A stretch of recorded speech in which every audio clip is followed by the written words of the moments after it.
Beware the overcorrection as the pendulum now swings back. Because we have to remember, we have been in a war for our culture, a pop culture war or a culture war.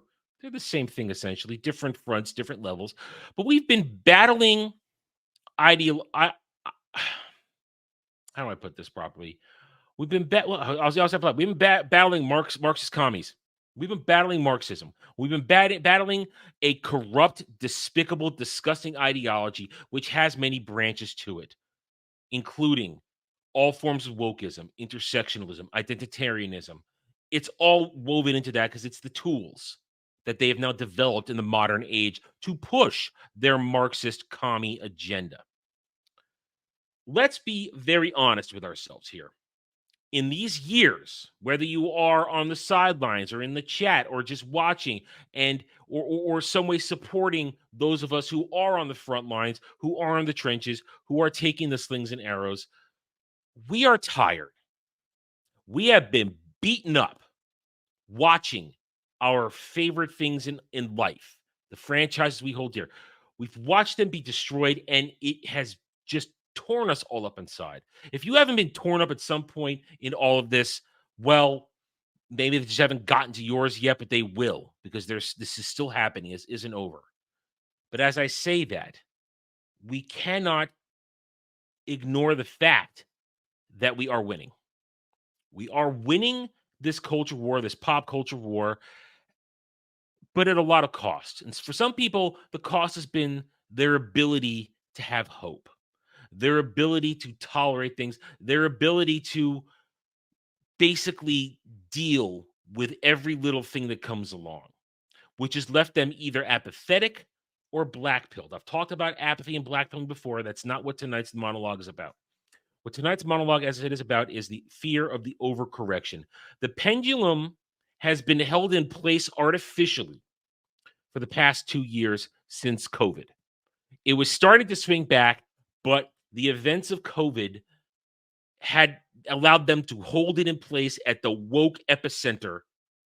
I'm sorry, epicenter is the wrong word. Sorry, at the woke center. I don't have to say epicenter, the woke center of it all, allowing all the agenda bullshit to keep going farther and farther, longer than it was going to go, and we'd had to watch more and more things suffer.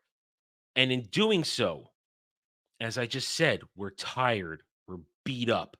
We have, and I don't say this to demean its meaning or to lessen its meaning for those who actually have this from going off to actual war. But a lot of us have PTSD about it. We're hypersensitive, maybe is a better term to apply to us. We're hypersensitive over all this stuff. As soon as something comes out, we're always going, all right, let's just look for the bad in it now. Let's get it over with. It's going to suck. We're looking for everything wrong. Very rarely do we find something that has the good in it. And that is not the way we should be. Because now, as the Marxists have lost their grip on the pendulum, holding it in place, it is swinging back. And the problem is now, whenever something has been on one side too long and then artificially inflated, the overcorrection is drastic. Where before you would say, why can't we have things just be the way they are? Suddenly we risk saying we need things to be exactly one specific way. There is no wiggle room. There is no room for creativity where perhaps creativity can find a way that isn't suffering from wokeness or threatening to change what we love in a bad way. Sometimes things can be adapted in good ways and made a little bit better. And when the pendulum swings back, we behave in the extremes. We go too far, and we must be careful. Because the fear I have now, I didn't used to believe in the overcorrection theory. I thought, no. When everything settles down, there's always a nice happy medium, and we never go too far. But now, considering how damaged a lot of us are, I fear that they will welcome the overcorrection, because then it will solidify their own sense of sanity. because they will see what they like done to the extreme, but then it's becomes static, unchanging, no room for growth. And that's one of there's a lot can go wrong with overcorrection. And that's part of what I fear of the overcorrection. It'll swing back, and suddenly, if anything remotely deviates from an original version, if they're adapting something, suddenly purity tests must happen then. People will be enraged that, oh no, it's happening again. They're trying to change something we love when maybe they aren't. Maybe it maybe they're just trying to expand it in one way and change it. Maybe this change isn't a red flag.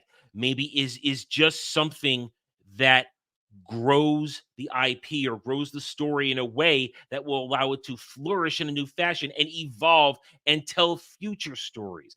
That is something that must be taken into consider. So when it goes when the pendulum goes all the other way, and then we mistakenly grab and hold it artificially in place, that is just as bad as the other side doing it, because then we become the authoritarians.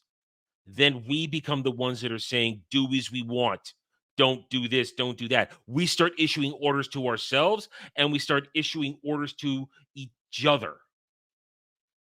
That isn't right. And that is what you have to be afraid of. Just because one small thing has changed doesn't necessarily mean it's bad. Sometimes when it has been earned, something should be given the chance. And remember, sometimes if you feel like that, maybe you're the minority. Maybe the majority is willing to see something be slightly altered. Overcorrection is dangerous because, as I said, we may then suffer to become the enemies we hated so much. Look around certain areas of the internet right now. Certain groups that once stood for something, stood against the wokeness, have lived long enough to become that which they despised. I don't want to see us. I don't want to see the fellowship. I don't want to see good people who just want their franchises to be left alone, salvaged, saved.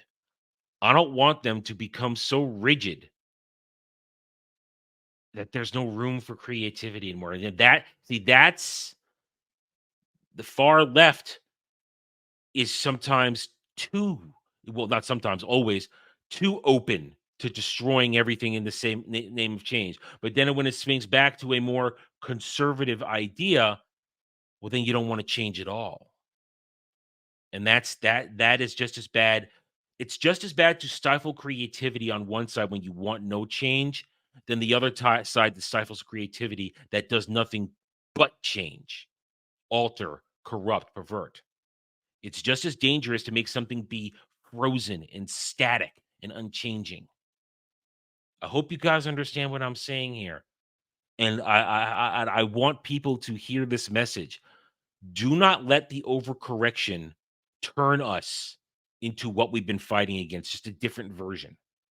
We must remain open-minded. We cannot lose our shit just because one little thing that may or may not be consequential. In fact, a lot of times in the past few years, people that have lost when people lose their shit over one thing or another, I would say a lot of times it becomes inconsequential and it doesn't really hurt anything.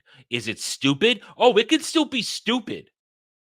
It could still be unnecessary, but it wasn't a red flag that we had to lose ourselves over and start a campaign to fight against. Be careful, my friends. Look in the mirror. Ask yourself, am I willing am I going to go too far? Cuz let's be honest, we're going to have to police ourselves when the pendulum swings back. When it completes the swing. It's swinging now. When it swings back, we're going to have to police ourselves and understand that the same kind of criticism we lobbed at our foes, we must be able to lob at each other and understand that we're doing it to maintain our integrity. We have to maintain our integrity. Otherwise, we will devolve into what we hated, into what destroyed. Because as I said, destruction without change is just as bad as destruction with change. Hope you understand what I've been talking about, guys. I'm done. Thanks for watching, everybody. If you'd like to reach out to me, please email me at theranernerd@gmail.com for all channel business purposes. I am on Twitter now, mostly for promotion and sharing of videos, maybe a little shit stirring here and there, who knows, at the Ren Nerd. You can also find me at the Geeks and Gamers forums under @ROAS, and you can see me on Rumble and Odyssey under the Renaissance Nerd. Thanks again for watching. Take it easy.